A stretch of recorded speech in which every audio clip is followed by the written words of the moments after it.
ভাবুন, আপনি বসে আছেন মারমারিসের একটি হোটেলের বেলকনিতে। সামনে অবারিত মারমারা সাগরের অপরূপ সৌন্দর্য, হাতে এক কাপ কফি হলে সময়টা নিশ্চয় আপনার খারাপ কাটবে না।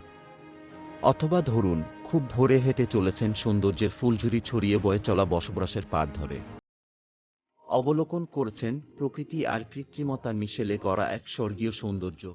বসবাসের স্নিগ্ধ খোলা হাওয়া খেতে খেতে দেখছেন শহরের বুকের উপর দিয়ে বয়ে চলা লঞ্চ, ছোট ছোট স্টিমার ও বড় বড় পণ্যবাহী জাহাজ। অদূরে ঝুলে আছে এশিয়া ইউরোপ সংযোগী ফাতিহ সুলতান মুহাম্মদ সেতু। দিনের শুরুটা যদি এমনভাবে হয় তাহলে কার না ভালো লাগে। বলছি ইতিহাস ও ঐতিহ্য সমৃদ্ধ সৌন্দর্যময় রূপকথার শহর ইস্তানবুলের কথা। কত নামেই না ডাকা যায় ইস্তানবুলকে। ইউরোপের প্রবেশদ্বার, আন্তঃমহাদেশীয় শহর, ইউরোপের বৃহত্তম শহর, রোমান, বাইজেন্টাইন এবং অটোম্যান সাম্রাজ্যের রাজধানী ইত্যাদি।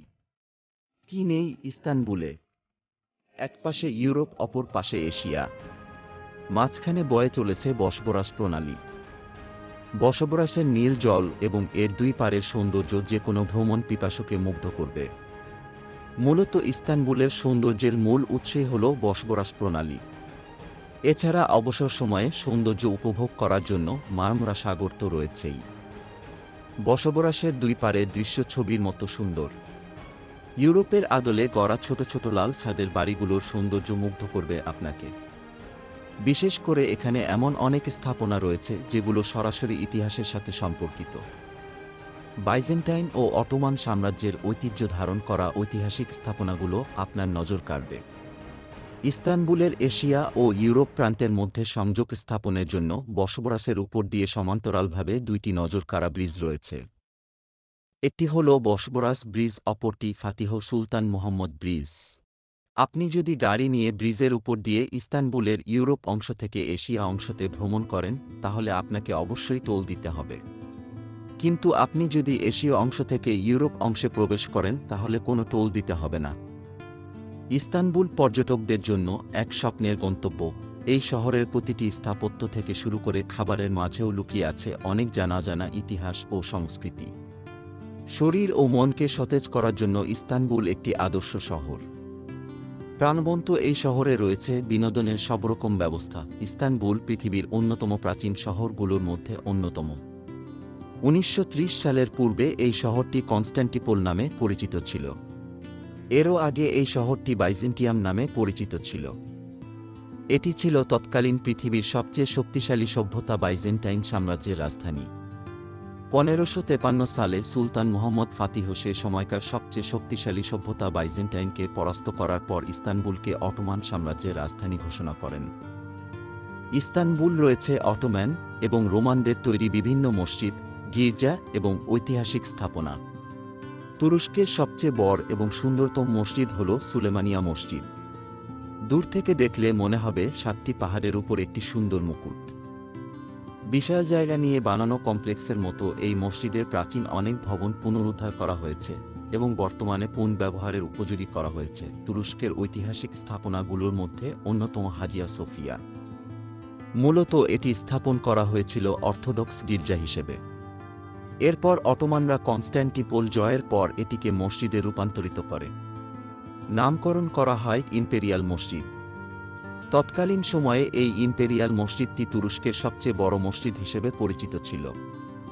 1935 সালে মোস্তফা কামাল আতাতুর্ক এই মসজিদটি জাদুঘরে রূপান্তরিত করে, যা বর্তমানেও বিদ্যমান রয়েছে। অটোমান শাসক সুলতান সুলেমানের নাম আমরা কমবেশি সবাই শুনেছি।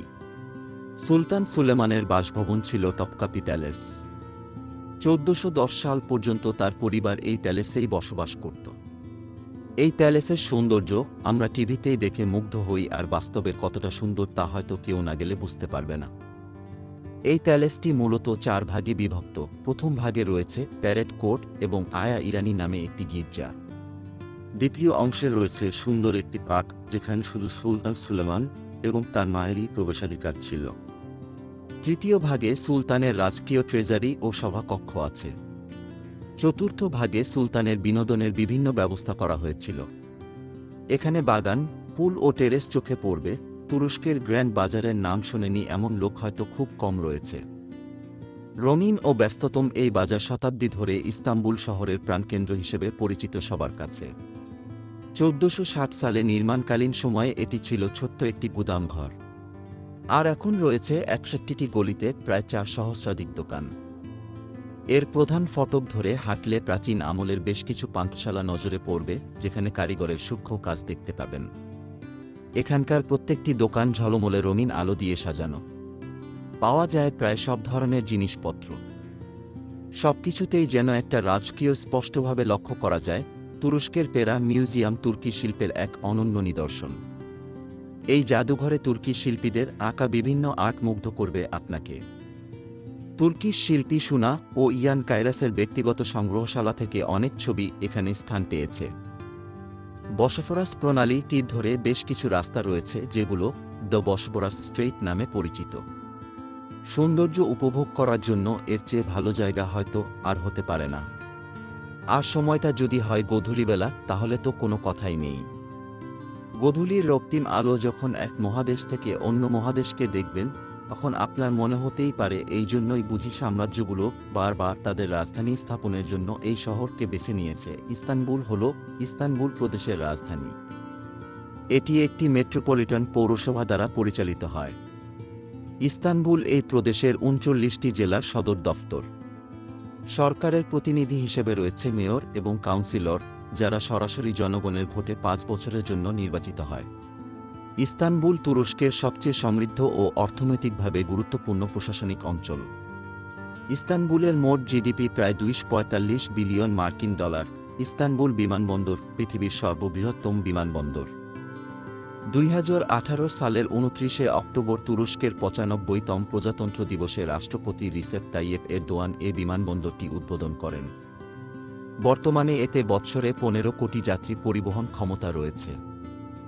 শিক্ষা খাতে ইস্তানবুলের অগ্রগতি ঈর্ষণীয়। ইস্তানবুল ইউনিভার্সিটি ইস্তানবুলের সবচেয়ে প্রাচীন শিক্ষা প্রতিষ্ঠান। প্রায় 5000-এর উপরে স্কুল রয়েছে শুধু ইস্তানবুল মেট্রোপলিটনের মধ্যে। পাবলিক এবং প্রাইভেট মিলে প্রায় 38টি বিশ্ববিদ্যালয় রয়েছে। এছাড়া রয়েছে অসংখ্য কলেজ, মাদ্রাসা ও ধর্মীয় শিক্ষা প্রতিষ্ঠান। ইস্তানবুল শহর ভূমিকম্প, হামলা, আক্রমণ কিংবা দাবানলের প্রভাবে অসংখ্যবার ধ্বংসের মুখে পতিত হয়েছে। যদিও এ সমস্ত বিপর্যয়ের চিহ্নগুলো প্রায় বিলুপ্ত হতে চলেছে, তারপরেও অসংখ্য স্মৃতিচিহ্ন এখনও শহরের অলিতে গলিতে দৃশ্যমান। রাস্তাগুলো প্রশস্ত হয়েছে, বাড়িগুলো পুনর্নির্মাণ করা হয়েছে। সবকিছুতে লেগেছে আধুনিকতার ছোঁয়া, কিন্তু পুরনো এবং প্রাচীন ঐতিহ্যকে সম্পূর্ণরূপে ঝেড়ে ফেলতে পারেনি এ শহর। প্রতিবছর ঐতিহ্য ও সভ্যতার শহর ইস্তানবুল ভ্রমণ করতে সারা পৃথিবী থেকে ছুটে আসে প্রায় 5 কোটির অধিক পর্যটক। পর্যটন শিল্প তুরস্কের অর্থনীতির অন্যতম বৃহৎ খাত। আজকে এ পর্যন্তই। ভালো থাকবেন সবাই, আবার দেখা হবে অল্প গল্পতে।